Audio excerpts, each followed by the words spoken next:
I'd like to call to order this regular meeting of the Council of the Village of Chase, held here at the village office, 826 Okanagan Avenue, and via Zoom. Councillor Stevens, good to see you on Zoom. On January 28, 2025 at 4 o'clock. I need a motion to adopt the agenda. Councillor Coniff, Councillor Herman seconds it. Any discussion? All in favor? Okay, that's carried. Number 3, adoption of the minutes of the January 14th regular meeting. I think the corporate officer had something to say. Thank you, Mr. Mayor. There are 2 small corrections to the minutes of January 14th. Under item 2, adoption of agenda. The agenda was moved by Councillor Torbaum.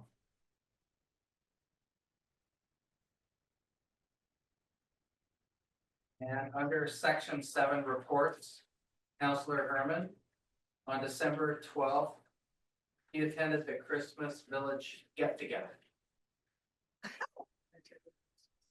Thank you. I need a motion to accept the minutes as amended. Councillor Herman, seconded. Councillor Torbaum, any discussion? All in favor? That's carried. Thank you, corporate officer. Number 4, no public hearings. Number 5, public input on current agenda items. This is an opportunity for members of the gallery to provide input on items on this agenda, and we allow 15 minutes, and we divide it up into who would all like to speak. So who would like to speak? One?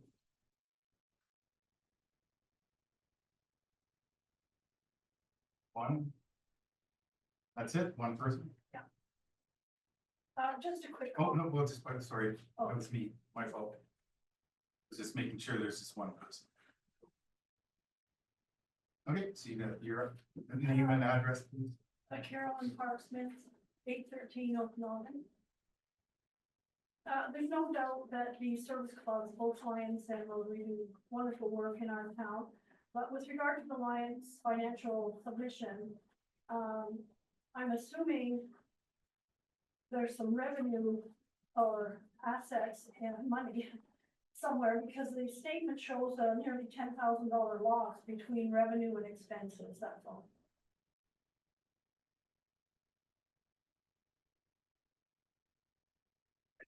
Hope they didn't.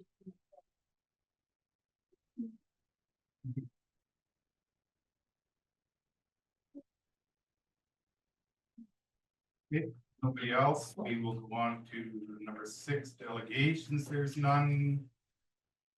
Number 7, reports, mayor and council reports.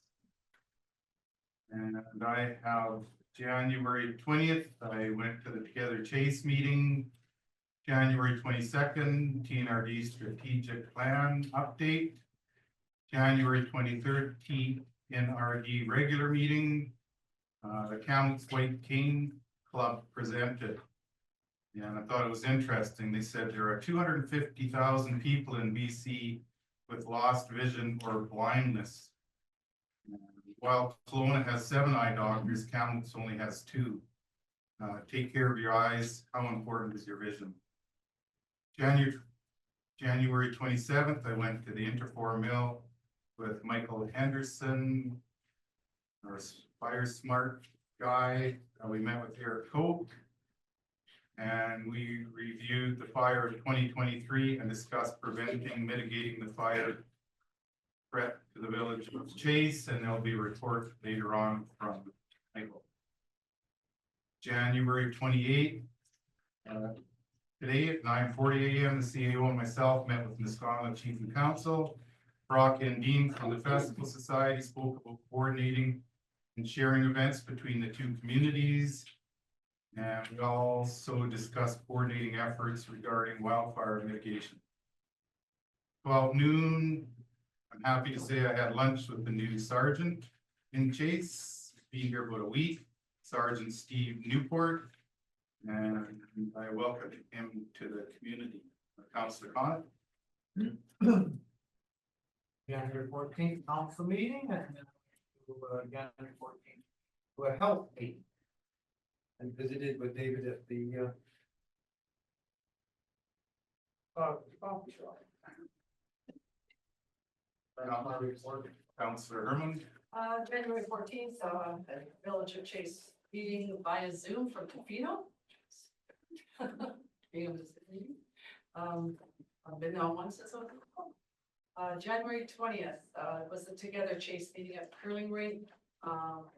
Michael Henderson came and gave a presentation to all the various groups about Fire Smart. It's great. And there was lots of collaboration as usual, the groups. One of the big ticket things is the possible grant funding for the arena, or the curling rink and what we would do with it. And it was good to see collaboration with Chase and Area Family Services and Community in Blue, talking about putting a Fire Smart garden out in front, or landscaping, I should say, not a garden, out in front of the curling rink. And I think they've already talked to Michael Henderson for some help about that. So it's, those meetings are always awesome, and I encourage everyone to attend if they're with any group in town, because there's lots going on. Thanks. TARS meeting I attended on January 21st. TARS is for the Adams River Salmon Society. That group is really busy with preparations for spring. They're working with BC Parks and others to get trails cleaned up.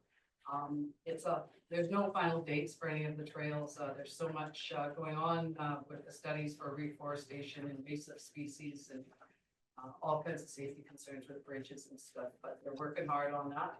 And they're also busy applying for funding for various projects for staffing and interpretive guides and whatnot for the upcoming 2026 Salute to the Sockeye. So sounded like there was lots of different job opportunities for trail helpers and interpretive people and stuff. So I was thinking that was a good thing for some young people to be looking at, because there's some good experience there, I'm sure. January 23rd, I attended the Chase Climate Action Committee meeting in Village Chambers. The committee looked over the policies in the OCP sections 8 and 9, environmental and emergency preparedness, and section 9 is the energy and greenhouse emissions. The purpose of the meeting was just to see where we were with all the different policies and which ones we'd accomplished and which ones we want to see in the future implemented. We were actually pleasantly surprised that there was quite a few that we have completed and are near completion. And we also had Corporate Officer Sean O'Flaherty speak about riparian areas in the village and environmental rules applying to those areas, which was very informative. January 25th, I attended Chase Minor Hockey Dance and Sword Minor Hockey. And January 26th, I volunteered and attended with the Chase Literacy Family Skate. And I just wanted to thank the literacy group for their request to promote literacy. Their week that they do is pretty amazing, and there was a lot of activities going on for everyone. And a reminder to everybody that if you haven't seen it in the paper, we have a upcoming solar panel presentation at Chase Creekside on February the 6th at 7 o'clock. So if you're interested in that, there's some people coming to speak about solar panels, and there'll be some local people there as well telling you about their experience of installing them. So pass that along so you can get lots of people out and possibly interested. Thank you. Sorry, February 6th. 6th. Yeah, at Chase Creekside Senior Center. That's your report. That's my report. And I think we both forgot that corporate officer Sean O'Flaherty was at the Together Chase. Oh, yes. So that was welcome. Thank you. Thank you for coming. Yeah. He was sitting there excited. Councillor Stevens. Yeah, thank you very much. So on January 14th, I attended the regular meeting of council. Over the last couple of weeks, I communicated with other members of council, or I guess with members of council and staff. I spent time at the arena during a very busy weekend of sports, which was great. Lots going on. Both Chase teams fared very well in the U11 tournament last weekend. So congratulations to both of them. I spoke with two separate residents on two different occasions during two different train stoppages. Both crossings were blocked, Pine Street and Alma Road. I just happened to actually be out walking, so I got to experience that. The stoppage on January 25th was for 24 minutes. So I timed it right down to the second. It was actually 24 minutes and 32 seconds. I followed up with residents about bylaw concerns, initial connection with the Adams River Salmon Society. I reached out and introduced myself. I had some communication with the Rec Society, and I want to reiterate today that the arena needs Costco size parking spaces, not spaces for little vehicles. I also followed up with council repaving at the end of East Shuswap. I reviewed the 28th, so today's regular agenda, and appreciate the detailed report from Michael, the Village of Chase Fire Smart Coordinator.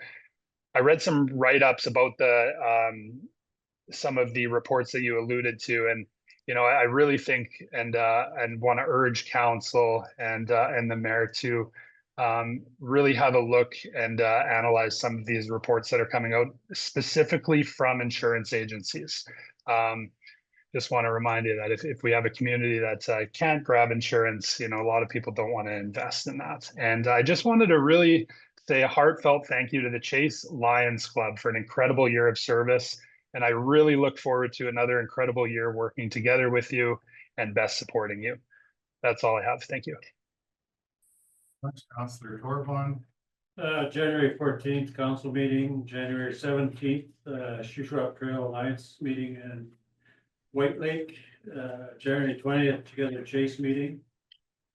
Other than that, review agendas, monitor emails on a regular basis, consult with staff as required, and take inquiries from the public. thank you very much. So the motion to accept is it information? Accept the reports. Accept the reports. Yes. Councillor Herman, Councillor Conick, all in favor? That's carried. Number 8.1 under unfinished business. Zoning amendment 909 Trans Canada Highway. We have a report from the Director of Corporate Operations. Is there anything else you'd like to add?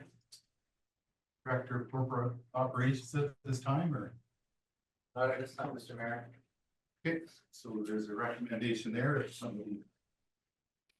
I'll move that the Councillor village, Torvon, I'll move that the Village of Chase zoning amendment bylaw 946 225 be read first time and the second time and a third time.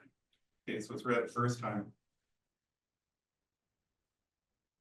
Sleep Do we want to do each one separately or? separately. Yeah, so the procedure usually is that if there's is that the corporate officer? Mr. Mayor, the recommended resolutions are separated by separate recommendations.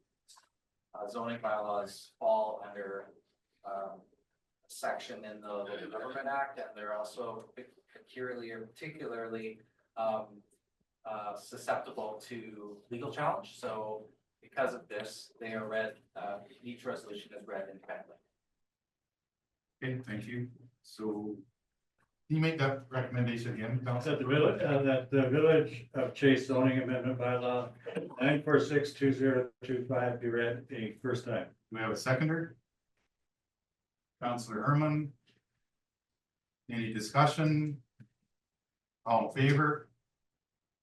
That's carried. There's another recommendation there, Councillor Herman. I move that the Village of Chase zoning amendment bylaw number 946 2025 be read a second time. Seconded by Councillor Stevens. Any discussion on that one? All in favor? It's carried. Page. There's a third recommendation there. Councillor Stevens, Yeah, I move that the Village of Chase zoning amendment bylaw number 946-2025 be read a third time. seconded by Councillor Herman. Any discussion on that one? All in favor? That's carried. 8.2, 2024 to 2028 amended budget by law 943/2025. I think it's, yeah, well, do you have something for us? Not for the amended bylaw, or for the bylaw to amend the plan, yeah. Oh, you're down at 9.1. No, the financial plan. That was 9.1. We're on 8. 8.2. So 8.2, there's a recommendation there, Councillor Herman. I move that the Village of Chase 2020, that the Village of Chase 2024 to 2028 amended financial plan bylaw number 943/2025 be adopted. Seconded by Councillor Torban. Any discussion? Okay, seeing none, all in favor? Are you in favor, Councillor Stevens? We lost. Oh, yeah, we sorry, just must lost have- your Green for a second. there we go. Yeah, I'm hearing Okay. this. Okay, that's carried. Thank you. 8.3 Chase Lions Club 2024 RV Park Financial Update revised. There's a recommendation there. Councillor Connor. Council received the Chase Lions Club 2024 RV Park financial update, that is information. We have a seconder. Councillor Herman. Any discussion? I guess the only discussion is the $10,000. We're looking for that. Thank you. Thanks. Okay, all in favor? That's carried. 9 new business, 9.1 2024 October. Financial reporting. A report from the Chief Financial Officer. And I think this is where you have the floor. CFO. Thank you, Mr. Mayor. Well, we're gonna try and work this little. There we go.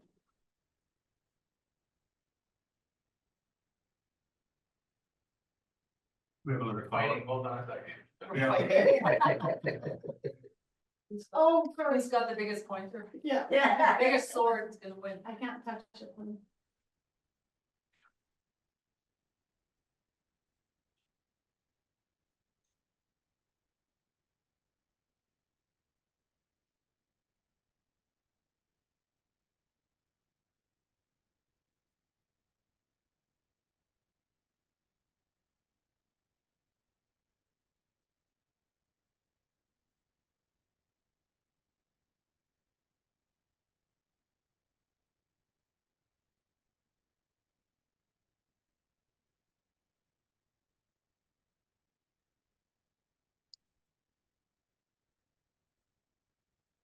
Councillor Stevens, can you see this? Yes, I can. Okay. So, thank you, Mr. Mayor and Council. We finally got you, updated snapshot of where the village is at the end of October. It's been a little challenge getting here, but that's okay. So we'll just jump right in. I've basically taken the information out of the report and put it onto the screen so that we have a bigger. So, going for, starting at the beginning. I just wanted to mention one thing. We're gonna have the CFO go through a slide. And then council can ask questions, and we'll go through another slide. So just hold your questions until we go through the slide, and then we'll take questions, and then we'll go through the next slide. Questions. So for council and members of the public, I've put the page number for the agenda on the side here, so if you want to follow the agenda, it's on the screen, it's on the sides. So the first slide here is just the top portion of our revenues, because this is basically, this is our cash in and a cash out statement. There's no accruals done in this financial reporting. It's just strictly what we've collected and what we've paid out. And the bottom portion of our revenue statement relates to more of the accrual side of things, like matching grants with expenses. And whatnot. So, the revenues are, I feel they're in pretty good shape. Our property taxes are down slightly. We have a supplementary assessment that's, beyond our control. That's something that this assessment has come back and reduced somebody's assessment, and we have to change the taxes appropriately. So the property taxes are, like $1,000 less than what we had budgeted for. Everything else is, utility tax and franchise fees. Those are hard to actually budget dollar for dollar because they're numbers beyond our control. They're coming from the utility companies and they tell us what they're sending us, and sometimes it's more, sometimes it's less. Moving down to our collection from other governments is quite on par. We were in October still waiting for our second gas tax installment to come in, which makes up for that $80,000 that's short there. The fees, so in this other revenue from own sources, this is all our generic other revenues being could be our permits, could be our interest revenue in here. Anything we collect, fire permits, dog licenses, that kind of thing. So it's generally doing okay. Like this last year, our interest rates were fairly reasonable. Our interest revenue for this is a little tricky to. Our interest revenue for 2024 up to the end of October was 400,000. So that makes up a big chunk of that fee. The water, sewer, and solid waste functions are doing fairly good. We'll see how the numbers come out in the end. We had a few large consumptions that are skewing those numbers a little bit, so we'll have to see where that lands. And then when we bring it forward at budget. But right there, that reflects 3/4 of our. The last quarter that just went out here in last week will be accrued in here to reflect. And then the disposal of land, this is that small little piece of land that was sold to a private homeowner. So we haven't sold the 130,000 that's budgeted, that's for the property on the revenue. No, that's not there. Mr. Chair. Any questions from council at this time?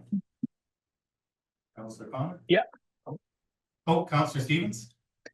You have a question? Thank you, Mr. Mayor. Yeah, I just have one question. So what was the total amount of revenue then for the Village of Chase? Is that on this for 2024? Is that on this slide? It's not, sorry, Counselor Stevens, it's actually on page 16. I didn't snapshot it for here. So the total revenue, all those totals add up to $7,575,000. You can see on your agenda pack. I do see it. Thank you so much. I just didn't snapshot the bottom part because there was no transfers from reserves, no transfers reported yet. So just to Councilor Stevens and council, I asked the CFO to shorten it up a bit because when the whole report's on the screen, it's hard to read. And this is great. We can actually read what's highlighted.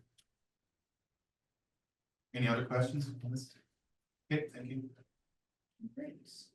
So moving on to the expenditure side, again, so this is now on page 17 of the agenda, if you want to follow along. So our payments of taxes to other governments, this is where we collect the taxes for the Municipal Finance Authority, the TNRD, the hospital district, and the school district. So the only taxing authority that allows us to withhold any payments is the school district, so we have a little outstanding amount at the end. Everybody else, we have to pay all of the collection up front, even if we haven't collected it ourselves.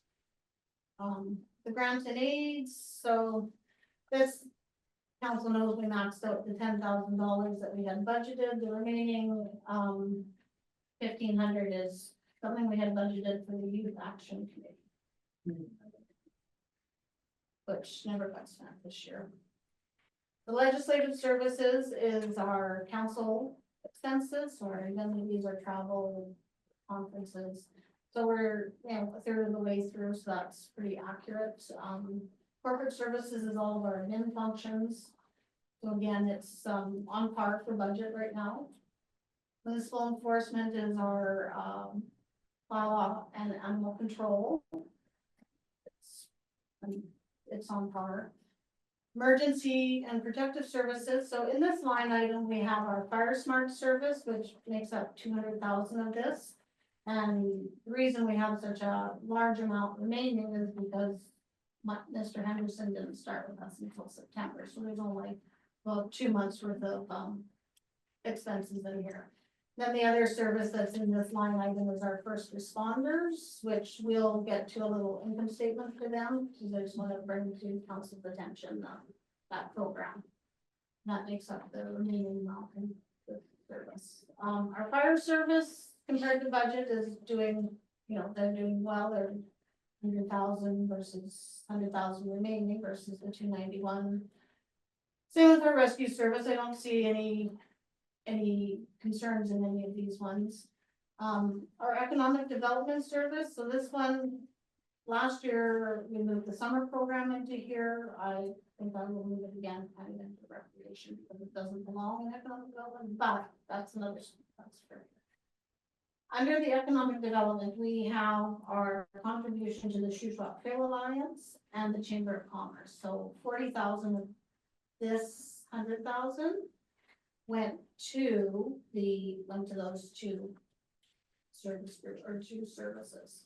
The remainder is part of our summer program, and I have a little income statement as well to bring forward to council, and we'll talk about that at the next sheet, if you don't mind.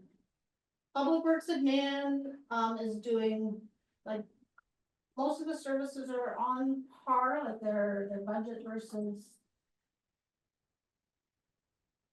remaining, their actual versus budget are doing quite well. The fleet, we've had a couple large repairs, so this last one, this fleet line can get quite skewed if we have a couple of big repairs for our equipment. And we did have a plow truck repair in the spring that was about $10,000, which would skew this, and then not part of this income statement. We also will have a large bill for our bucket truck certification this year.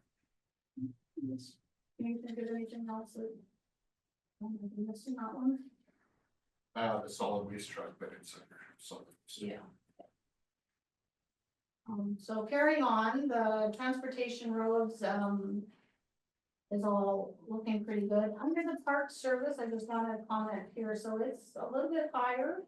Our Centennial Pool line item in this service, we spent 25,000 on that pool repair this year.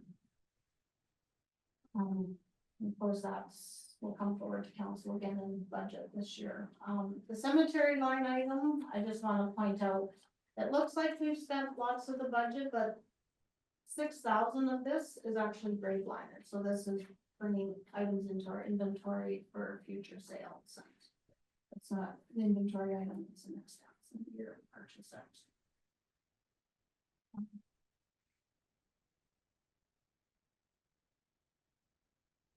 Water, sewer, and solid waste, they're all doing fairly decent in comparison. Those items have large amortizations, which will come out through our year end, and our budget process will have stronger numbers at that point for you guys.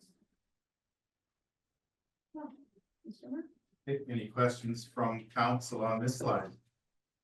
Councilor Stevens, you're good? No? Anybody else? Okay, thank you very much. So the summer rec program is my next slide to bring forward to council's attention. So this is on page 15 of the agenda, part of the report. So just to give you a little snapshot of how the summer rec program went, we had a coordinator who hired 5 staff for the summer to put a program on for the kids. And it's reasonably priced program, it's very flexible, it was very popular.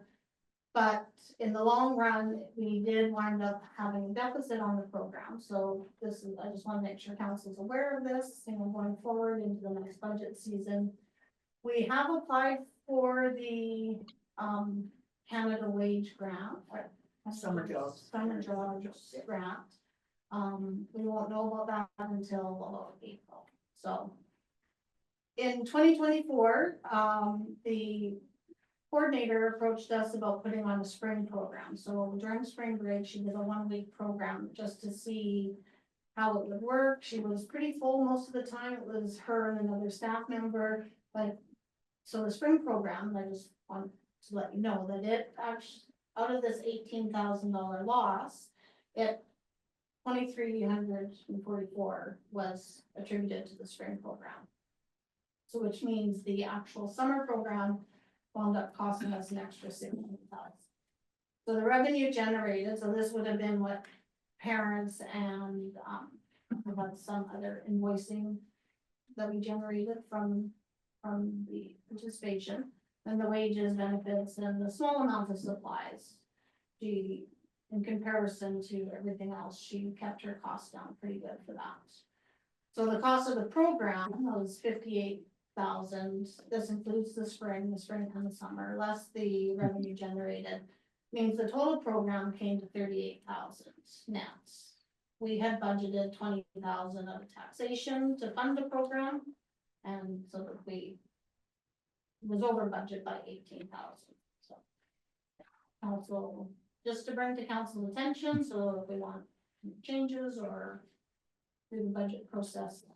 We can talk about that. Any questions from council on this slide? Okay, seeing none. The next slide is our first responders program. So this is on page 15 of the agenda as well, just.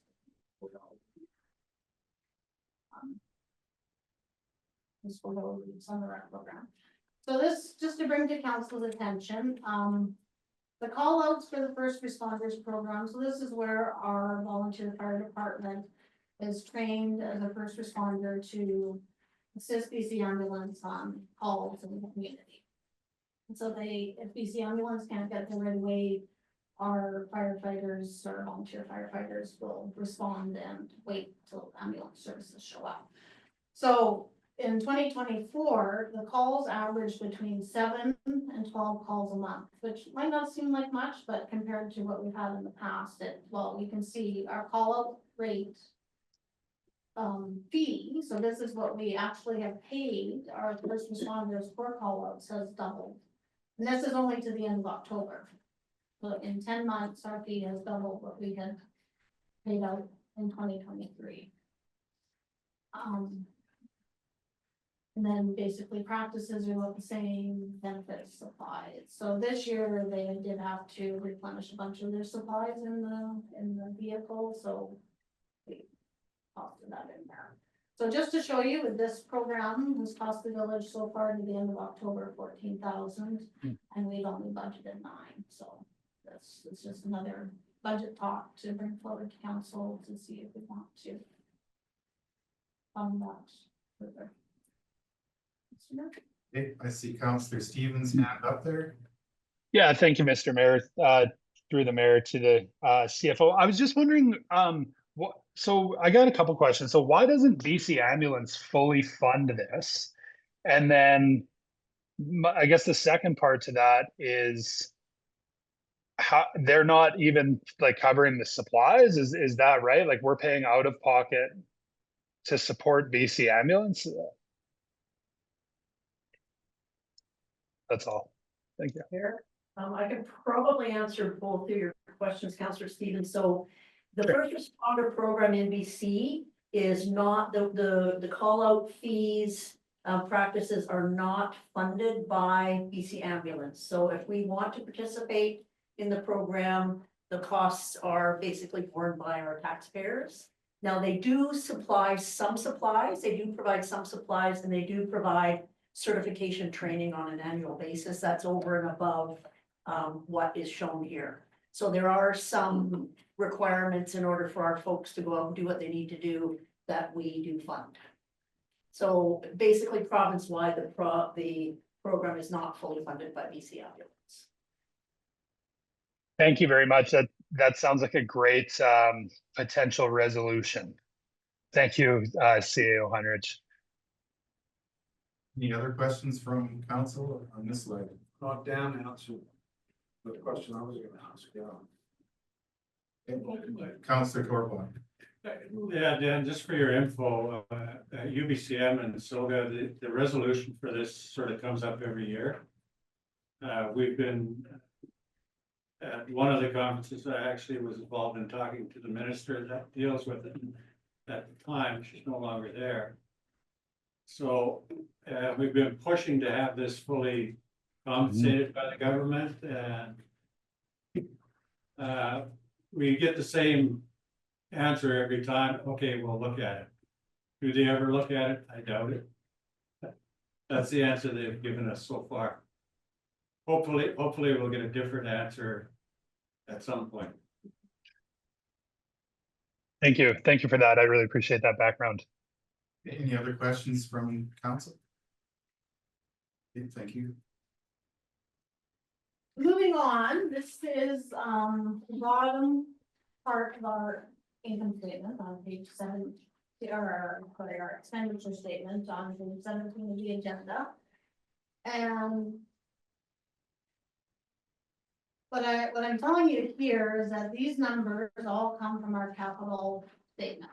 So they're on the next page, page 18 and page 19.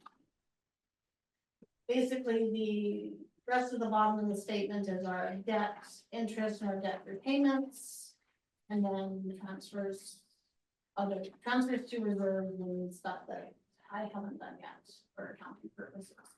So which brings our total expenditures so far to the end of October to $6,046. $6,046,000. With so far a surplus of 1.5 million. But again, this isn't doing the proper accruals and moving in and out of reserves, so. Any questions on this page? No? Any questions from council on this? Okay, seeing none. So moving on to our capital expenditures, so this is listed on page 18 in our agenda package. The top part of the capital is kind of our special projects, planning projects, things that don't necessarily come under the capital projects. So under this, on this page, so Bay Drive construction, we're gonna hear a report a little bit from our first manager. The one thing I wanted to bring to your attention, and this is on page, I didn't write it down, page 15 of the agenda, is the Coburn Street multi-use pathway project. So it was split between phase 1 and phase 2. The contractor did both phases together, so it was hard to split the costs on our income statement that way. So that's why you see the 176,000. So the construction project was on budget, but we still have engineering costs, which cost us an extra 25,000 as far with that project, with the extra engineering costs that. Otherwise, the rest of the the property appraisals here, this project was completed after October. I did get an update from our director of corporate operations that the speed sign grant had been applied for in October. October, yeah. Well, that is in progress. Some of these that are grant related, like the Public Works yard feasibility, that grant, I don't know if we ever did submit it. Or did we submit it? No, so we probably won't move forward with that one, but, the UBCM grants are in progress. The Indigenous engagement grant is in progress. The NG 911 is a grant that's, the TNRD is actually working on behalf of the village, so that's in progress. Yeah, I'll pass it back to you if there's any questions about this. Any questions from council on this slide? Don't see any.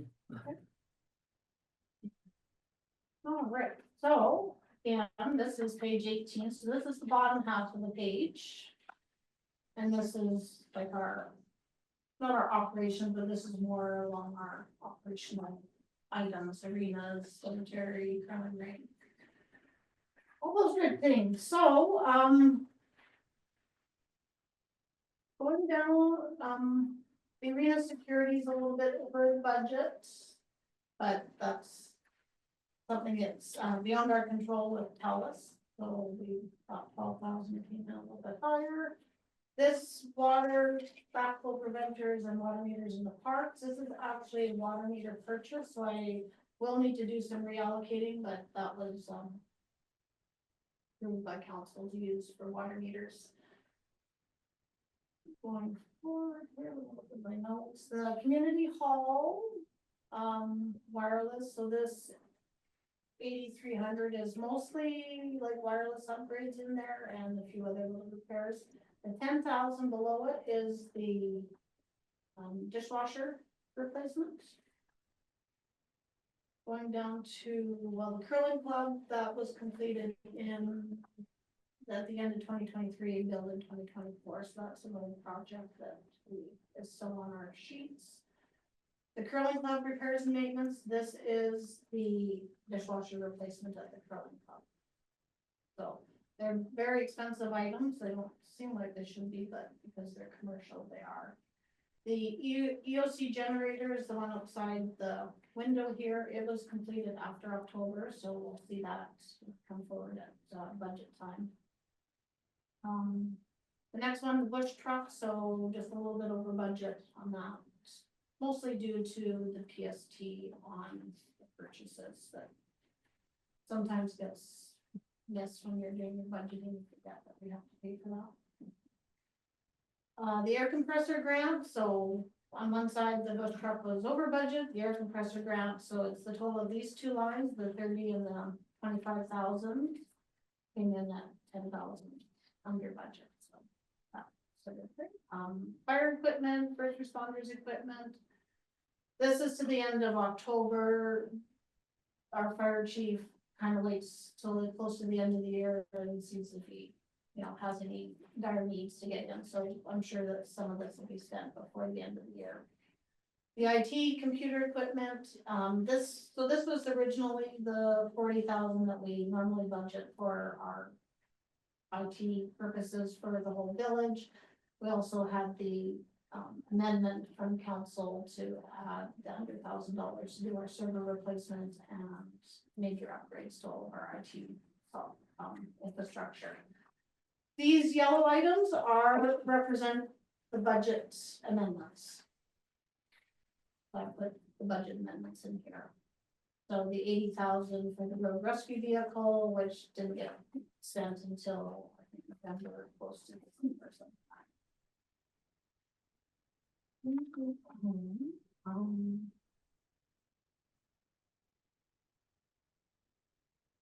What I have in similar, does anybody have any questions? Counselor Stevens. Yeah, thank you. I was just wondering what is all included under roadworks? So what is roadworks? So it says roadworks / paving. So paving is pretty self-explanatory, but as far as roadworks, what does that include?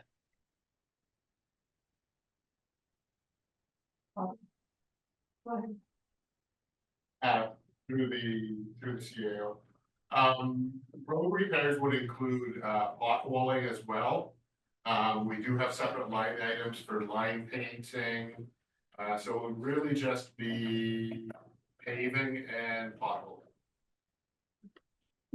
Okay, that's perfect. Thank you very much. In addition to that, Councillor Stevens, that's also the budget item that council had the opportunity to decide which roads we were paving this year, and that's the 850,000 as well. Part of that. Excellent. Thank you very much for that. No, yeah, those expenses don't come through till November and in December. Thank you. Any other questions from council? Okay, seeing none. Yeah, we're just about done, Mr. Mayor, thank you. So the next page is our capital for the water and sewer, which is on page 19 of the agenda package. We have basically the water meter replacements. The 127,000 in yellow represents the budget amendments from council. And 70,000 spent, almost 71,000 spent into the end of October. And then the other item on here is just the wastewater treatment plant project, and that's on that. Which brings our total capital expenditure here to 983,000. Any questions from council on this slide? The only question I have to the CFO and maybe Public Works is the water line replacement for Lake Shore and First Avenue. Can maybe one of the two of you explain what that is?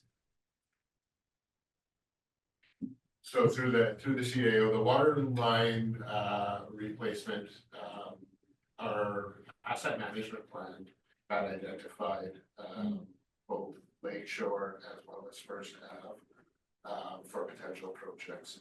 We're currently in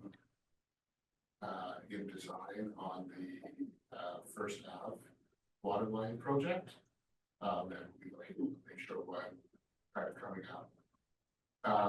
Both of those projects are also linked to vault replacement projects.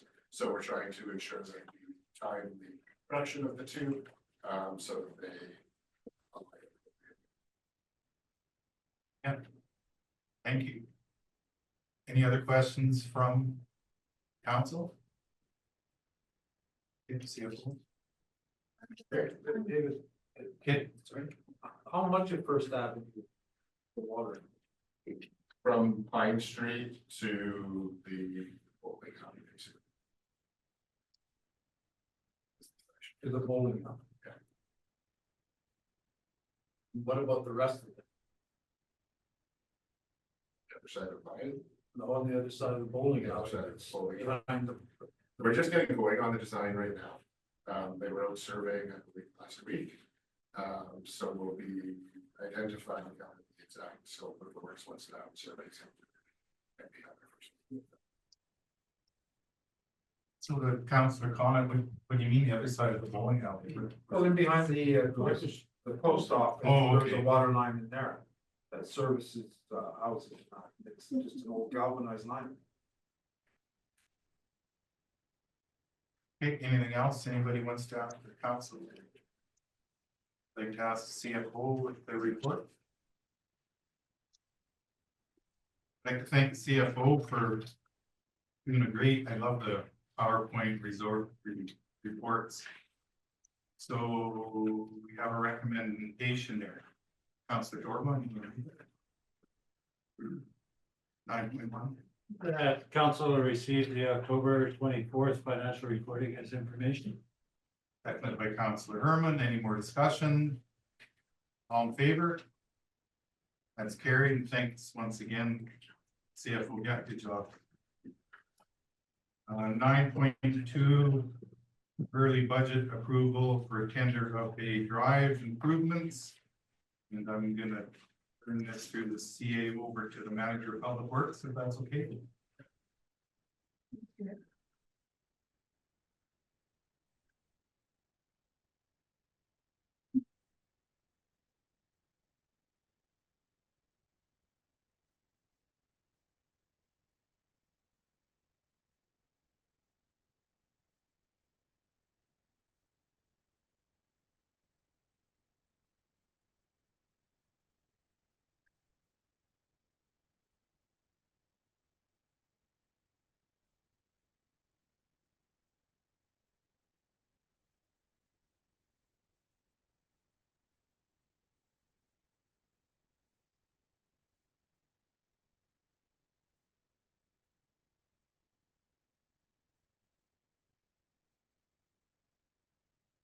Thank you very much, Mayor and Council. So this project is Bay Drive, and as we just saw in the previous presentation, this was included in our 2024 financial plan in the amount of $670,000. Remaining in that budget is $633,000 approximately, as we just saw.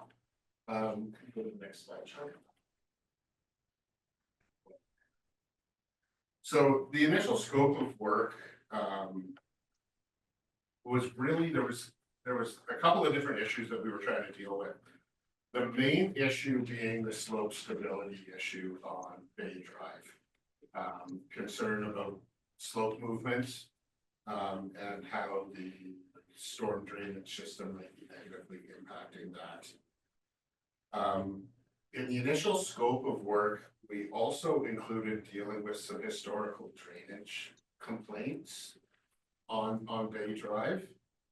And so this was the original scope of work and the design for that. So this basically includes almost all of Bay Drive. And the cost estimate to complete this work came in at approximately $1.25 million. You can go to the next slide.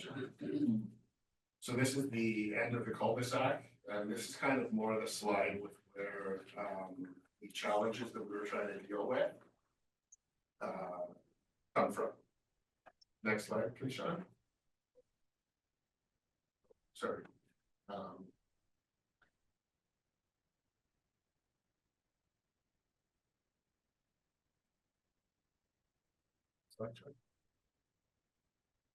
So this is the right of way that winds its way down to the Spring Pines. And Shuswap Sands. Shuswap Sands, sorry. So this is an open ditch that goes down to the Shuswap Sands of the hill. This is basically the end of it here. This here will be the second. And so here's the cost estimate, the opinion of probable cost that came in with that scope of work. So again, we had $670,000 budgeted for this project. It came in approximately double that. So we sat back down with the consultants and took a look at the overall scope of work and what we were actually trying to achieve with this project. And focusing on the issue of slope stability and that drainage issue. So we came up with a new scope of work that basically just includes approximately the last 10, 20, 30, 40, 60 meters of roadway. And so the scope of work is going to include a new storm system, new asphalt for the entire roadway of this section, catch basins, and new curb and gutter. Define, correct. It will also include the drainage works in the ditch area. When we took a look at this scope of work and kind of focused on what we were actually trying to solve here, the cost for it came in at approximately $450,000. So what we were looking to do was, rather than have this go out, it was in the budget in 2024. But we decided to roll this over into 2025, bring it back to council with this new scope of work. Because it is a significant change, but it is dealing with the issue that we set out to achieve. One other thing that I would just like to highlight for council in our discussions with the consultants. This section of roadway, in through here, so pretty much kind of our whole phase one of the project. We're looking at keeping the existing width of roadway, which is narrower than what we normally would. It's 5.5 meters wide there right now. And dealing with that with just some signage that it's a narrow road. If we did get into kind of meeting our current standards on road width there, we're into some very significant retaining walls.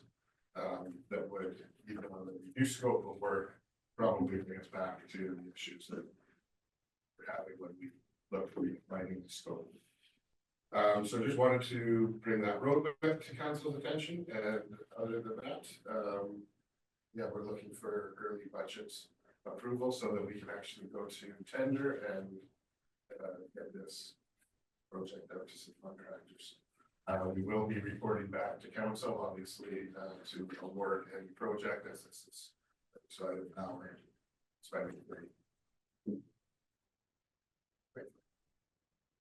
Okay, any questions from council at this time? Yeah.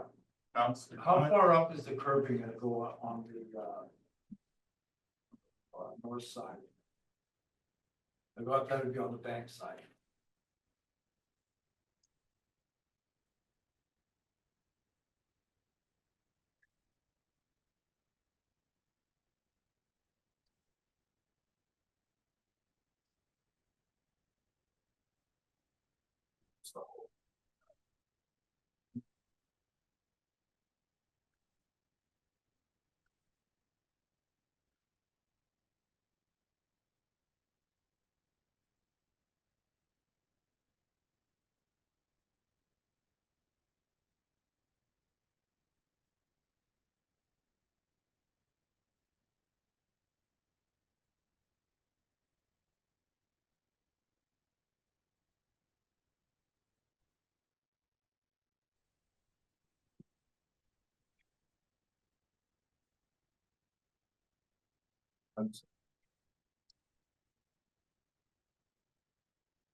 While we're waiting for that, if I can ask the CAO and the CFO, if we go with this recommendation, this allows project to proceed.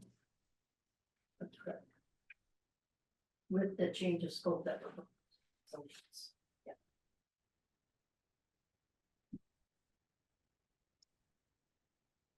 Both sides, for the entire. Why are they curbing it all the way up there? Why don't they let the water just run off? It's replenishing water onto the bank, which you're worried about not being stable on that. There's willows, there's things that are growing that are stabilizing the bank. You're taking any water away from it, huh? And plowing snow, you got a curve there, eh? You're gonna start digging into it when you're plowing snow. I can understand it being down below where you can catch it. But not all the way up there, that's ridiculous. So just to, if I can clarify through the CAO, how it works. Did you say the curbing just on the scope of works, or you're just talking from? So it's in phase one of the project. The road is actually crossfall all the way back to the south. So there's curb and gutter on the south side for the entire length From the entire length of Bay Drive. of this project. Well, we're only doing phase one, so that 70-meter section. Oh, okay. So on the south side, there's curb and gutter, and it's all crossfall back to the south side, away from the bank. So that there isn't water going down that bank and stabilizing. The curb and gutter continues all the way around the cul-de-sac and then terminates. Because it's a crossfall road.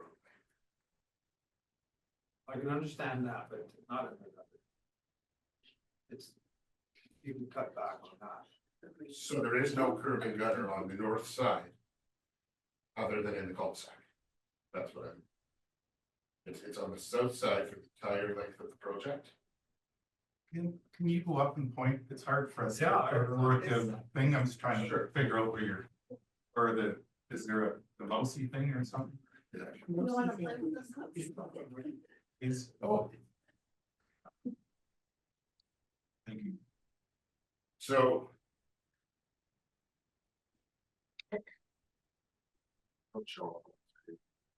No, you're trying to use the most pointer.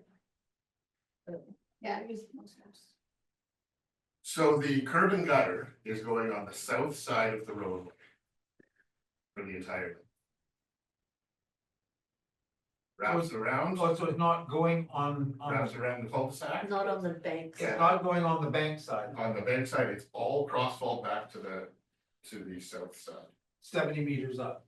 70. But the rest of the road is still, it's half-ass sloped, the water is going to run off. The part outside of the scope of this work isn't changing. Okay. Yeah, I can see that part for erosion coming in there, yeah, and to capture it, yeah,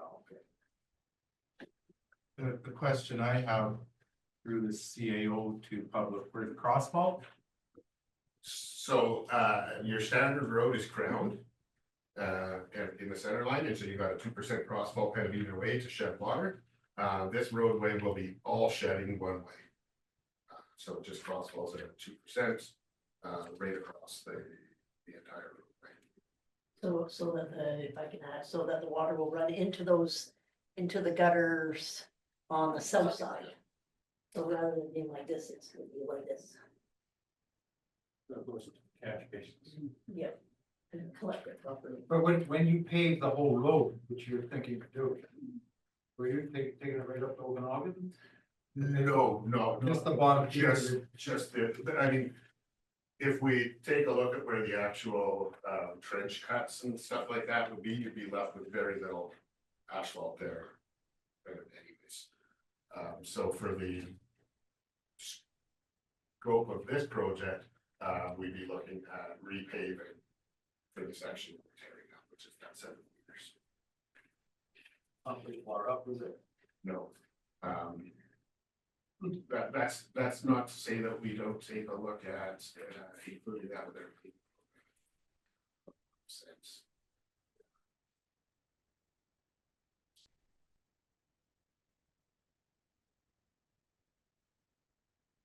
Oh, we definitely need the drainage.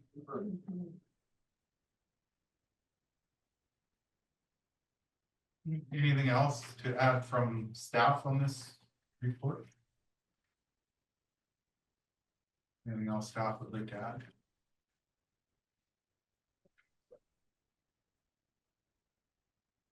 Any other questions from council? Councilor Corbin. Just a comment, really. So the probable cost is 450,000, right? And we budgeted 670,000, which we didn't use that yet. So technically, it's already in our budget, or it was, so we're just carrying it over to 25. Okay, yeah, so basically the money's already budgeted for. Any other questions from council? Okay, there is a recommendation there. Council wishes. This Councilor Stevens, your base is gone from this. But this is us. There we go. You were lost, Councilor Stevens. Okay. Okay, I'll move that council provide pre-budget approval to issue the tender for Bay Drive improvement refunded by surplus reserves from 24 financial plan. We have a seconder. Councilor Herman, any discussion? Seeing none, all in favor? It's carried. Thank you very much. Good report. 9.3 Visitor Information Center Agreement. There's a memo from the Deputy Corporate Officer. Is there anything that corporate officer would like to add this time? Not at this time, Mr. Mayor. Okay, thank you. There is a proposed recommendation, Councilor. I'll move that the council ratifies the fee for service agreement between the Village of Chase and the Chase District and District Chamber of Commerce for visitor information services for 2025. Do we have a seconder? Councilor Corbon. Discussion? Councilor Khan? Yes, the money is for the visitors information station service, is that it? Is that what Yeah. that money is for? Yeah. Wonder how many other communities are getting away from this. I mean, it's, we use this, you know, everybody's got GPS, we wanna go someplace.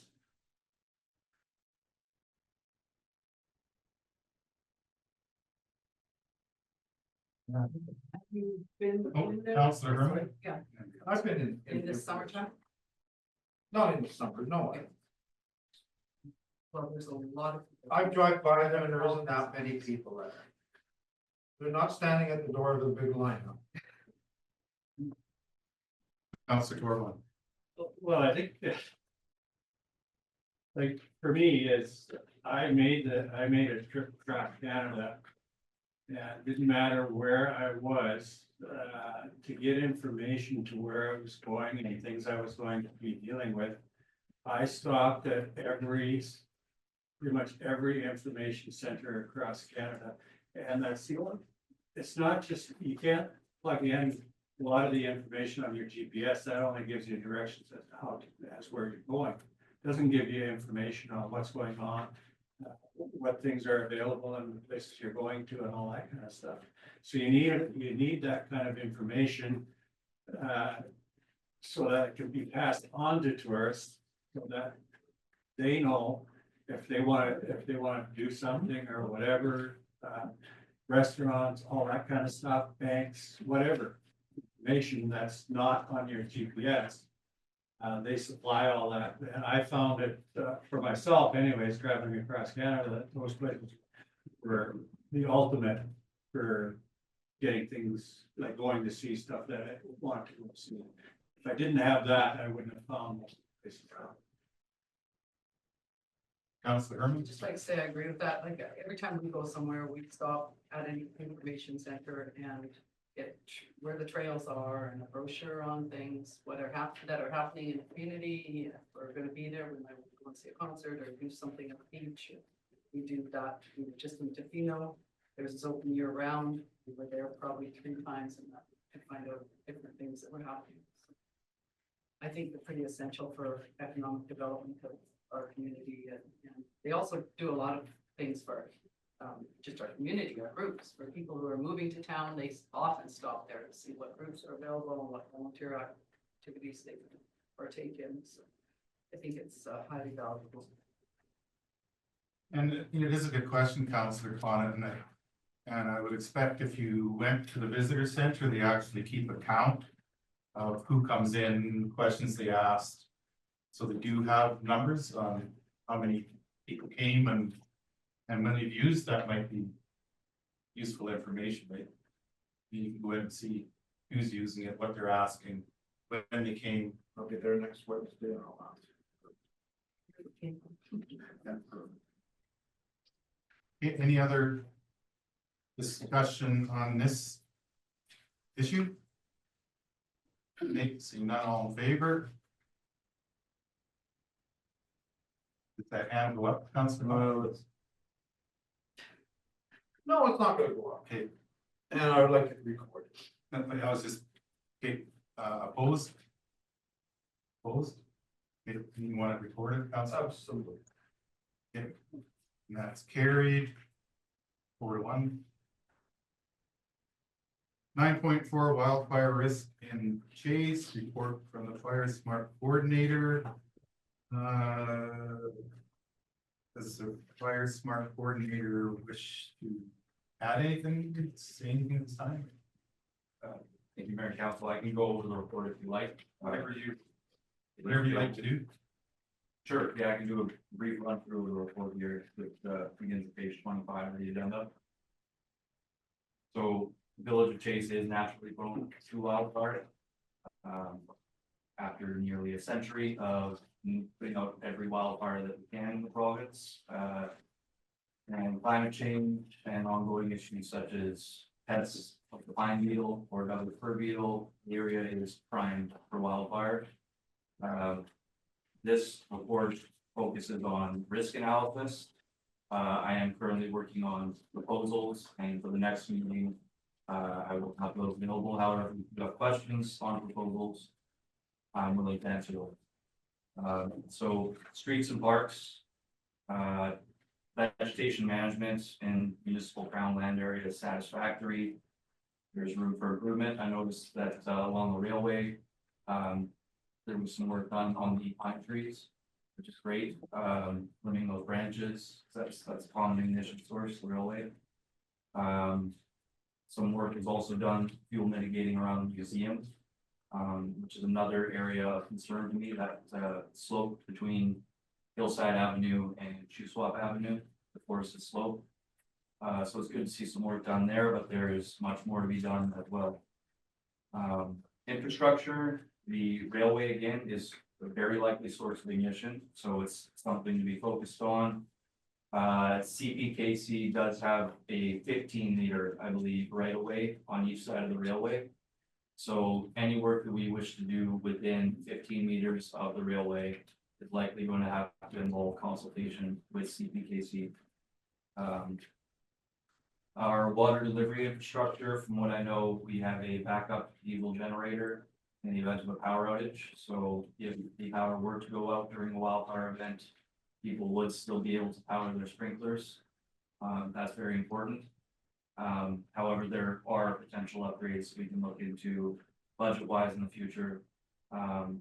Not essential for this year's budget, however. I have seen a couple power lines that are coming close to contacting vegetation, so if anyone sees that they're actually contacting vegetation, please report it to the village and we will get a hold of BC Hydro, deal with that. Public facilities will progressively work towards fire smart certification. That will require quite a budget, however, if you actually want to certify facilities such as the Arbolene Arena. Fully certified. I have talked about putting in a garden, fire smart garden outside the curling rink. So we have discussed how that will be planned exactly. No wooden fuels, no highly flammable conifers, etc. Just trying to get the message out to our various clubs and groups and organizations that fire smart is very important. The wildland urban interface. So looking around Chase, the western slope is within the jurisdiction of Adams Lake Band. They are considering a cultural burn from what I know. Hopefully that goes through because that slope is well vegetated and quite primed for fire. If it doesn't, then they hopefully will look into alternatives such as selective logging and fuel mitigation. The northern and southern boundaries are protected by lake or farmland as far as fire breaks go.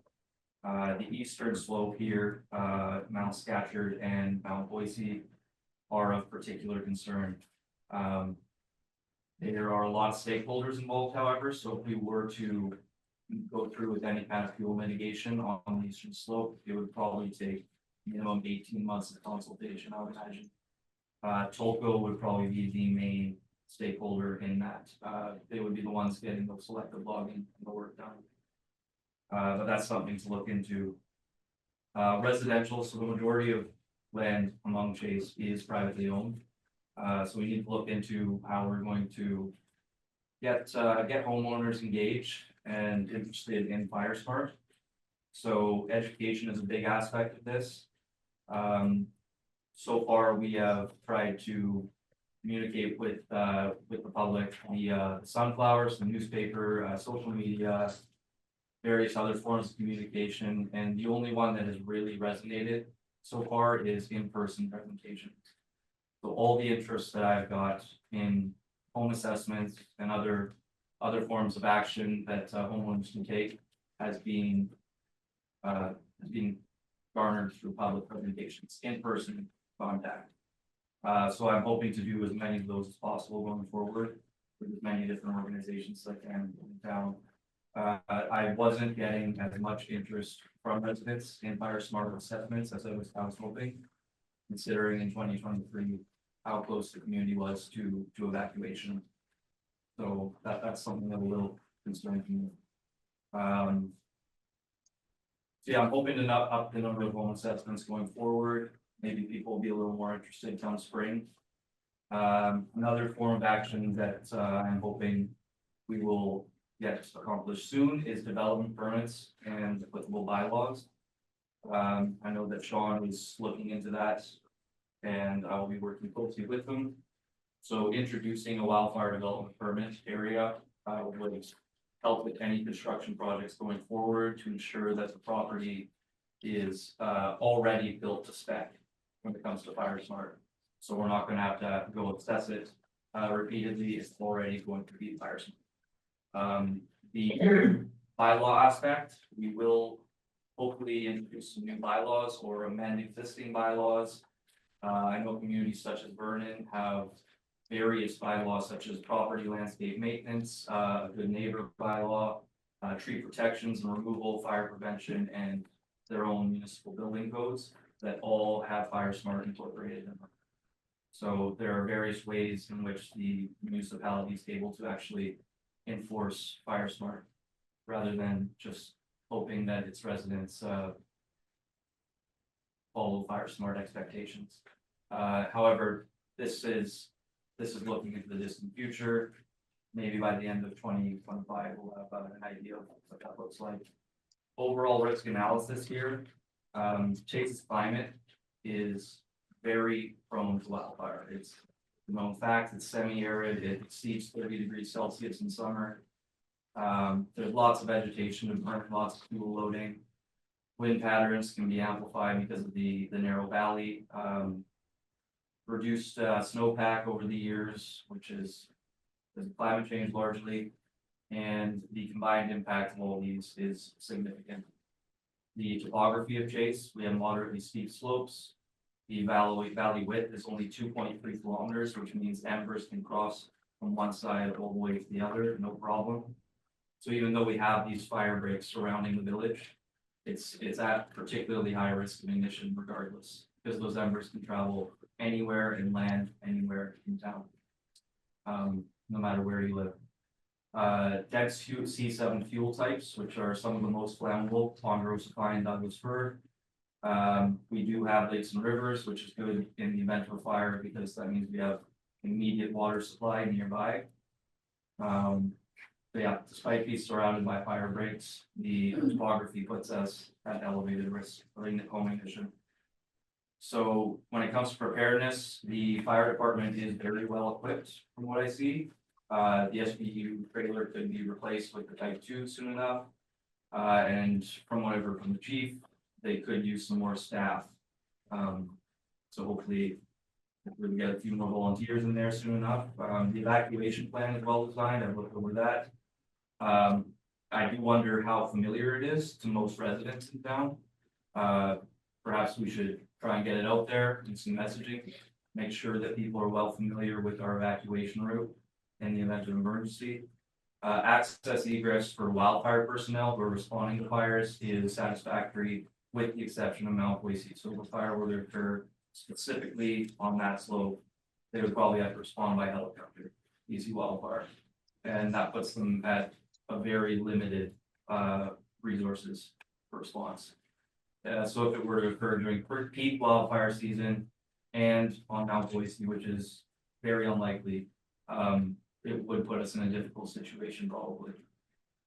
But access egress for the other slopes, there's good road access for their trucks. So yeah, emergency operations center, we don't quite have that established from what I see yet, and I'm working on that. We're gonna have about 8 members, I imagine, in our emergency operations center. 4 of them will be staff here in the village office, and then another 4 will be emergency personnel perhaps someone from Emergency Services Society. And yeah, hoping to get the EOC established soon. And all around, I would say wildfire mitigation strategies are behind schedule for the community, but I expect that to change in years going forward. There was a recent study, and there's diagrams showing evidence of it here on page 28 and 29. There was a recent study that put Chase at number 7 for highest burn probability among small communities, and that's across Canada. So to be the 7th highest burn probability is quite a concern. And there are another 3 communities in close proximity to Chase that made the top 10, which put Shuswap Lake, regionally speaking, as the number 1 geographical area for burn probability. So I am quite concerned what will happen within the next 20 years. We can't say when a wildfire happens, but I can say with confidence that it will happen soon enough. And that pretty much concludes my risk analysis, and if you have any questions about that or proposals, feel free to ask. Okay, is there anyone on council, Councillor Torban? Just for fuel mitigation, like around the town of Chase. I noted like Banff, they're using 2.5 kilometer width around the town of Banff. Yeah. Where they're doing their fuel mitigation. What would ours be here? What is recommended for town like Chase? Well, we have slopes surrounding Chase, right? So fire breaks aren't necessarily the effective way to do our fuel mitigation. The most effective way would be to probably have some selective logging done in the eastern slopes here. And one thing to keep in mind is that that's the only slope that really is within our jurisdiction. So if we wanted to do any work on the western slope, it's more to do with Adams Lake Band. But focusing on this slope here, I would like to see some selective logging done and removal of ground fuels, and that's going to involve a lot of consultation with Tolko, Sconlit, the province of BC, because there's a lot of stakeholders. But I would imagine that the length of it would probably go at least 2 kilometers upslope and over.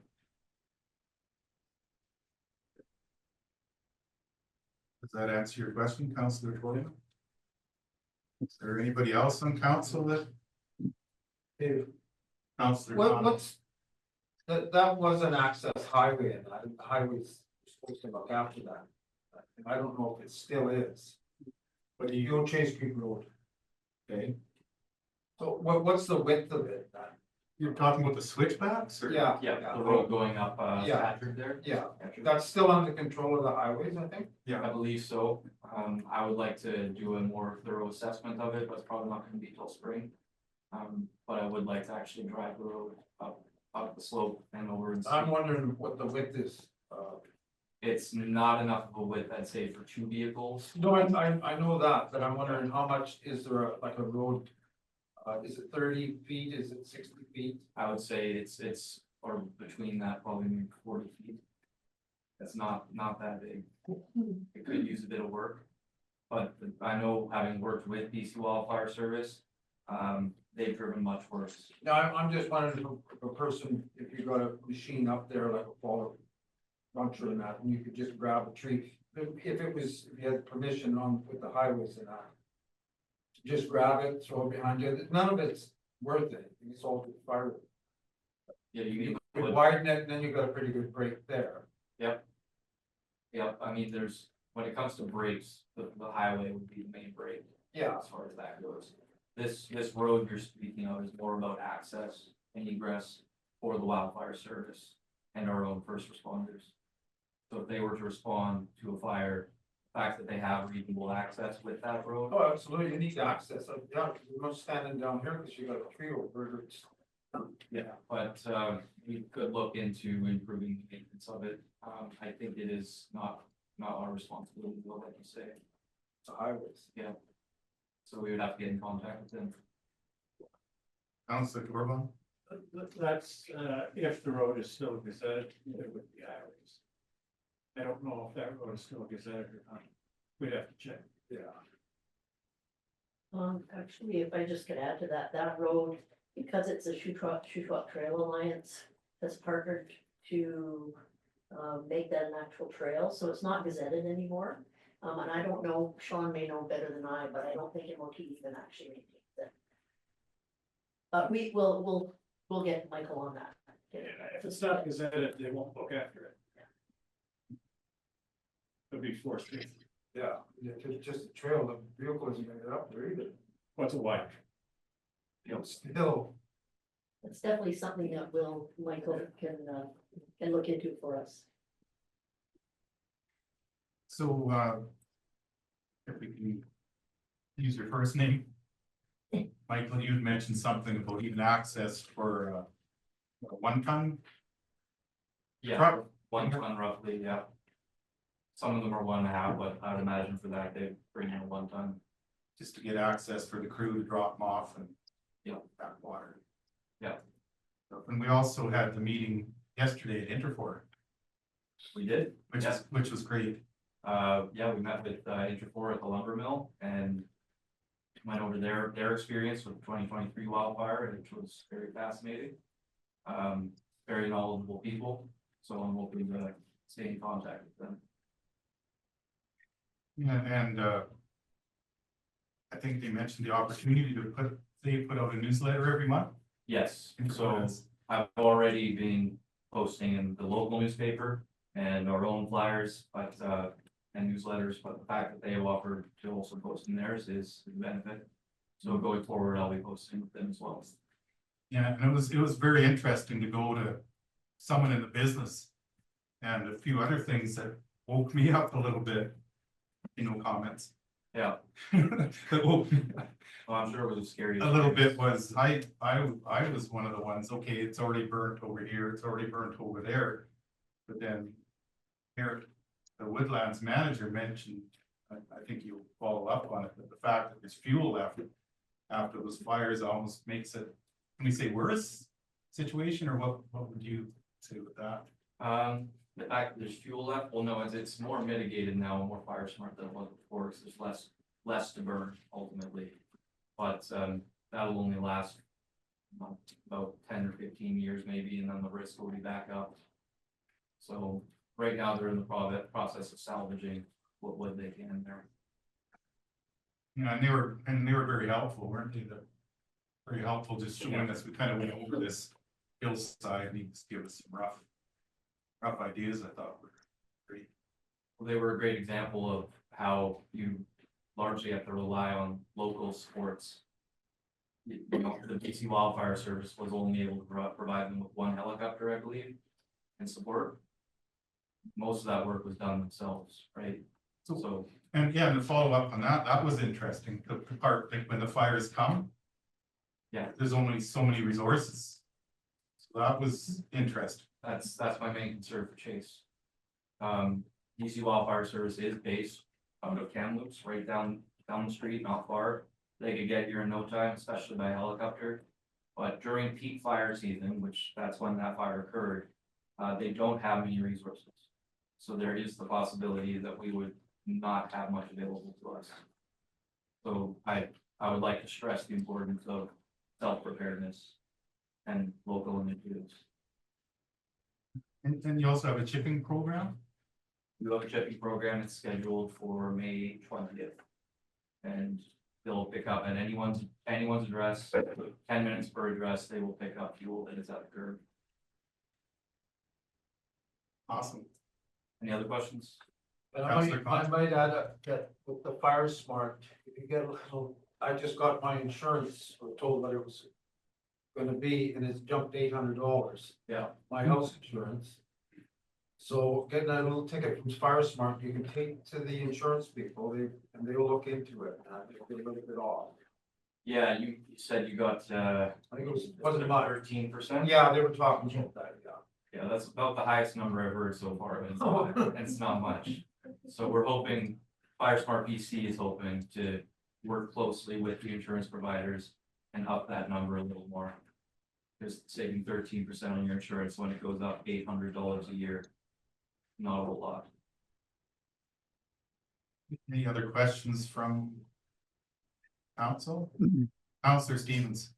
I just wanted to reiterate one really strong point here is that no amount of resources existing could have stopped what happened in 2023, 2016 in Fort Mac, 2017 in Slave Lake. There are no number of resources and no number of personnel that can stop those fires. Standard house fire needs 2 fire engines. So you have, think about 2,000 structures, you don't have 4,000 available fire engines. So we do know that, and we're going to hear in my resolution in a bit, that the cost savings for home hardening and building fire smart are like 14 to 1 and 20 something to 1. So yeah, really appreciate that report, Michael. Thank you very much for the great detail. Any other questions from council? Are we, Councillor Con? we are kind of trying to talk to Coco with the logging of that place? Are we giving I know you said it's gonna take a long time, but Yes, are we communicating at all with them in that? I have sent them emails. Yep, I'm in contact with Jamie Skinner at the moment. However, we haven't got to the point of initiating plans yet. That's mostly on Tolko, as it's their tenure for the most part. Some of it is Misconlet. It's got at least 6 stakeholders, I'd say, involved. So there will be a lot of consultation. With the tariffs, they come. Let's not even go there. Yeah. For now. Far enough already. And Councillor Con, today at our meeting with Misconnet, they gave us the name of the fellow to get a hold of for Misconnet. So that, Yeah. I don't know if that's passed on, but it will be passed on. Okay, we got a contact. The CEO was good enough to ask that question. Anything else? Councillor Stevens, you're good? Okay. So we did first and second this recommendation of the estimates a while ago. Is that correct? Yes. I don't have a record of that. Yeah, okay, thank you. Okay. Councillor Herman, I move that the report from the fire smart coordinator regarding the wildfire risk in Chase be received as information. we have a seconder, Councillor Corbon. Any more discussion? Okay, all in favor? That's carried. Thank you very much for your presentation. That was great. 9.5 letter from Southern Interior Local Government Association. Call for executive position nominations 2025. There is a recommendation there unless council has something else in mind. I'll move that council received the letter from Silver regarding calls for nomination, we receive for information. We have a seconder. Councillor Conitt, discussion. Seeing none, all in favor? That's carried.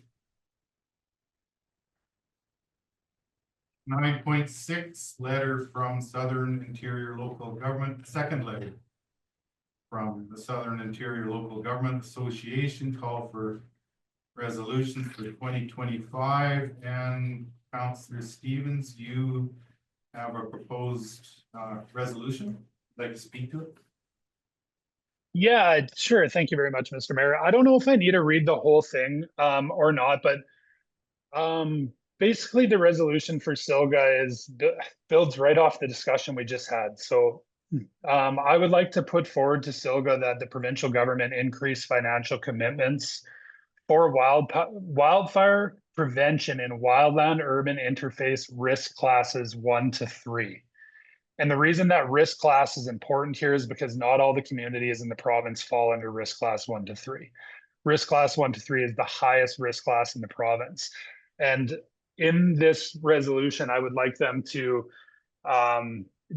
meet this request by providing funding to harden community infrastructure against wildfire threats, support the drafting and implementation of policies and bylaws that enhance wildfire resilience, as well as offering resources and incentives to assist homeowners in improving the wildfire resilience of their properties.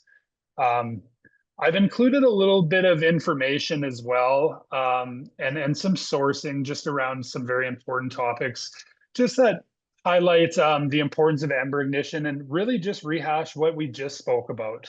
One of the most important things that I do want to bring up here is, home hardening and fire resilient landscaping are the cheapest and most effective ways to mitigate a community against wildfire. We've seen that in hundreds of studies. We've seen it over hundreds of community fires, and new homes built to satisfy the National Wildland Urban Interface Guide recommendations are saving over 30 to 1, and retrofitting saves 14 to 1. So albeit that might not be money from the municipality, but that is the people in the municipality that keep our lights on. So basically it's focusing on preparing people for wildfires, because if California is any site of things to come, we can expect pushback from insurance companies, and I just want to make sure that our residents are prepared for that. So I appreciate you hearing me and taking this into consideration today for SOGA. I'd like to go to the CAO. Do you have a resolution that we can forward to Yes, we do, yeah, Silga? Is yes. it one that was emailed to us? Correct, yeah. Councillor Stevens, is Yeah, that? so we have four whereas clauses, and then what Councillor Stevens has basically reiterated is that the provincial government increase financial commitments for wildfire prevention and wild urban risk clauses 1 to 3, which James falls into. And as he mentioned, by providing funding to harden community infrastructure against wildfire threats, supporting the drafting and implementation of policies and bylaws that enhance wildfire resilience, and offering resources and incentives to assist homeowners in improving the wildfire resilience of their properties. So yes, we have a full-on resolution that we can send to SOGA. So we're gonna consider sending that resolution, the full-on resolution, Councillor Stevens? Yes, please. Thank you. It does also include just some sourcing from the statistics that are cited as well. You want to make that motion, Councillor Stevens? Yes, I do. Let me just re-pull the agenda up here. So I move that council, I guess, receives this resolution for consideration at SOGA. Is that okay? Moving that it be sent to SOGA. Okay, seconded. Councillor Herman. Any discussion? All in favor? That's carried. Thanks. Thank you, Councillor Stevens. Thank you very much for hearing me and the support. I really appreciate it.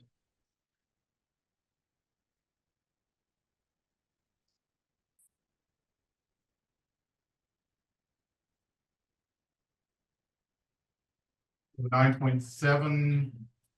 We are now a letter from the Independent Contractor and Business Association, government construction, and there's a recommendation there. Councillor Torban. I'll move that the council received a letter from Independent Contractors and Business Association as information. Have a seconder. Councillor Herman, discussion. Councillor Torban.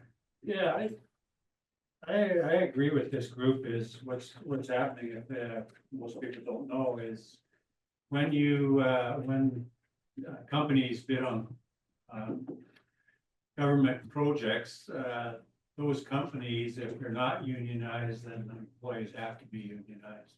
What it's doing is it's basically not a fair playing field for all the contractors in the province. So what they want basically is very simple: make it fair for everybody in the province, whether you're union or non-union, shouldn't really matter. You're the company, you bid on the project. If you get the project, doesn't matter whether it's union or union. And what the government is basically saying is they're supporting union. If you're not union, we don't want to hear from you, which is ridiculous for all the other contractors. I don't think it's fair. And I totally agree with this group to have this. The government should not be promoting the union. That is not their responsibility. Their responsibility is only to award the contract to the best bid, as far as I'm concerned. That doesn't matter who you are. And that's why I totally agree with this letter. Okay, any other discussion? Okay, all in favor? Councillor Stevens, you're in favor? No, I'm not, Mr. Mayor. Thank you. Okay. Opposed? I am opposed, yes, and you can record that as well. Okay, Thank you very much. okay, thank you. Number 10, notice of motion. Anybody on council have a notice of motion? Okay, don't see any. 11, opportunity for the public to speak on municipal matters. This opportunity is for members of the gallery who very patiently stayed. Thank you very much. Here's your chance to provide input on any municipal matter. Just, you have 15 minutes, allotted if needed.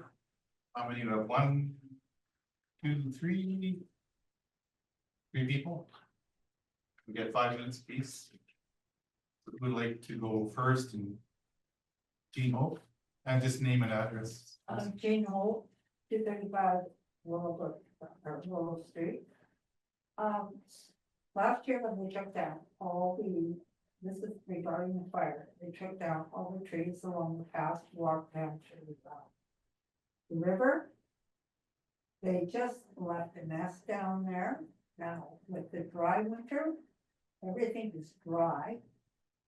It's gonna be a real fire hazard. Even if they put up a sign saying people who want firewood, bring your chainsaws, take it away. Because it is a disaster down there. There's one behind the new trailer park where a guy is cleared it all out, and it looks beautiful. But if we have a hot summer, everything is, the leaves are so dry, there's gonna be a fire. There's no way to avoid it, because they left the debris, wood, everything. And I really think somebody should go in and clean that up. Well, I'm just wondering, corporate officer, do you want to briefly explain what's going on? Are you okay with that? Sure, I can briefly explain, Mr. Mayor. So Whitfield Landing and that trail is private property. Not along the creek, it isn't. The other across the creek is private, I agree, and I've met the man who owns it. Yeah. All along that creek there. And so he's gonna explain what he understands. However, there is a development permit that council has issued for development of that trail. That trail will be properly built this spring. And when that trail is built, we will reassess all those external factors regarding the trail, whether it be the riparian, the trees, just whatever, we're going to do a comprehensive look at the whole trail when it's built. Okay, so. And they took all the trees down last year, why didn't we take them away, cut them off, or chip them off? So they were, that work was done by a professional arborist. And it was done through proper planning and procedures, and it was done according to the plan. And so while it may look messy, it was actually for purposes that may not be apparent. It's dangerous, that's all I'm saying, and if we do have a hot summer, we're gonna have a fire down. So is good question, as the corporate officer mentioned, it's gonna be reassessed in the spring, so I think, so that's private property right now, it hasn't been turned over to the village yet. And in that process, it's my understanding, the village will reassess the situation. Who would like to go next? Carolyn, name and address, please. Yeah, Carolyn Parsons, across the street, 813 Oak Dog. I've been in touch with the corporate officer concerning the vacant storefronts in our core area. And I understand there is a business area revitalization plan in draft form, and I'm going to get a copy of that, but I hope council will, without driving retailers or businesses away from Chase, look at storefronts that are left vacant for years, looking rather dilapidated, etc. It doesn't do too much for your core area and impacts your economic development. Having worked for years with award-winning economic development, I know how critical that can be. And perhaps together Chase will work on some of that as well. The other item, with regard to fire smart information and evacuation routes. I have a question on Travis Michael, has that been in the media or online, to advise people? Certainly it's very important. And, yeah, I think that's all. I just hope that council will consider some sort of bylaw that limits how long business outlets can be left empty and not really looked after. Thank you. Okay, and we have, WD McKenzie, 29 Beach Crescent. Don't understand why the beach drives slides weren't included on the agenda. Is there any way of getting that out to the public so we can actually see also what's going on? so where are you talking about, Bill? I kind of missed that. We had slides on the, Bay or Drive? Bay, sorry, Bay Okay, Drive. okay, Bay Drive. Yeah, sorry. So it'd be nice to get that out to the public, yes? Good CEO. Hello, Mr. Mayor, through to Mr. McKenzie. So we can definitely provide that information on our website. As well as the recording from the meeting. So that all that information will be provided. Okay. Also, how long is it gonna be that we're on minimum water 30 cubic meters? It's been over a year and a half. These meters should have been replaced long by now. And in the budget, we have how much money we made on water, how much we made on sewer. I know personally, I've spent $200. I spent this village on air. That wasn't in the budget. How much did we spend? This last utility bill, I was charged for 30 cubic meters of water. I used less than 14. The staff want to take that one on, or? Mr. Mayor, Okay. through to Mr. McKenzie and to the rest of the group here. Basically that information, so the CFO, we've discussed internally, we're going to be bringing some information forward to council during our budget discussions with respect to water, sewer, and garbage rates. So that's coming forward within probably the next month. So we're reviewing it. And it'll be discussed probably, and the budget meetings that we're gonna be reviewing all of this at will be open to the public. And we're gonna advertise them as well, so we'll let you know when they will happen. Okay, Gene, I just want to let Bill finish up. Will that be down at the village or the community hall? No, we're gonna have the meetings here. We haven't decided yet. Okay. Yep. Also, I was wondering, I was talking to Mike about 3 months ago, Mike and I walked through Beach and Beach Crescent, and we really have a water problem there. He was pointing out that on the corner of Beach Crescent and Beach, we need a rock pit or whatever you want to call that. You know, when can we get that worked on? Because it would be handy just before hopefully we get spring rains. While we walked through there, it was a huge lake in front of 35 Beach Crescent. The rock pits, drain pits that we have, they were already full and it was going into the people's property, namely mine.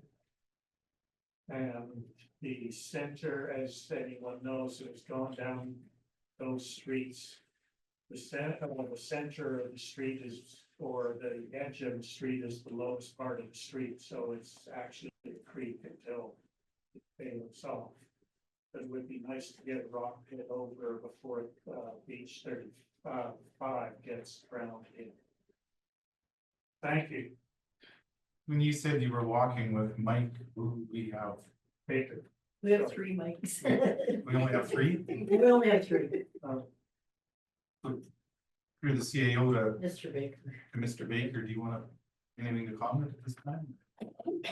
Or CAO, do you? Oh, I don't think Mike likely has a comment for us. Yes, so I went out during a fairly significant rainfall event back in, I think it was October, November. And met with Mr. McKenzie. There definitely are some issues down there. I plan on bringing something forward in our budget deliberations this for 2025.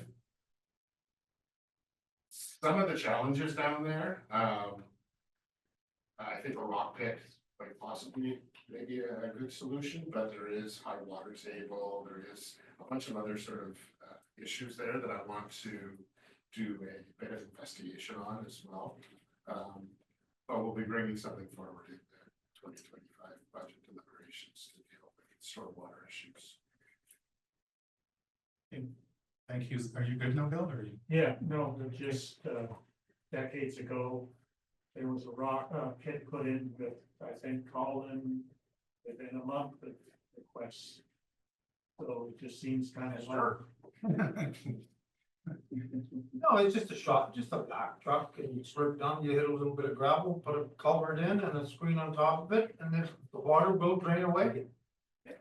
And you want water, my driveway is ruined because of, there's a huge puddle in front of mine. I bet it's 6 inches deep right in the end of my driveway, and that's because of the road was raised and it won't drain away, it sits right there, so.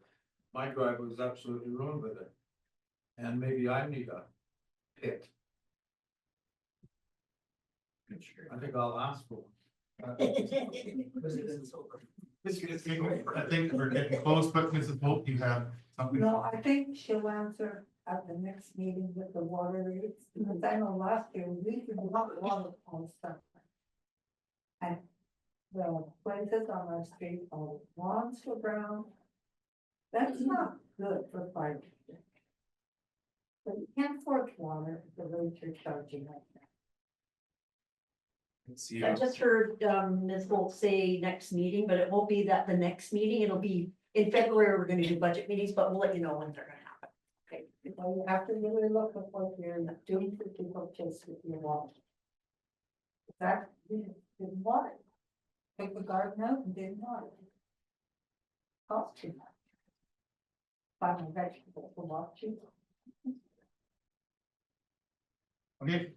I think that's it for public.